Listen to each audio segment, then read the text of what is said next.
ને સાદી પણ ના પહોંચી એના સુધી.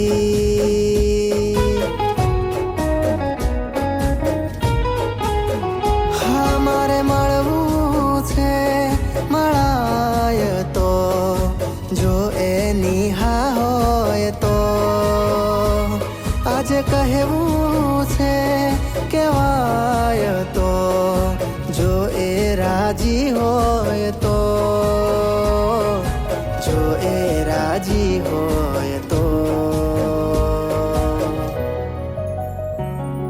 એ મળે તો કહેવું છે. દિલની બધી વાતો આજે મારે કહેવી છે. દિલની બધી વાતો આજે મારે કહેવી છે. હાથમાં હાથ લઈને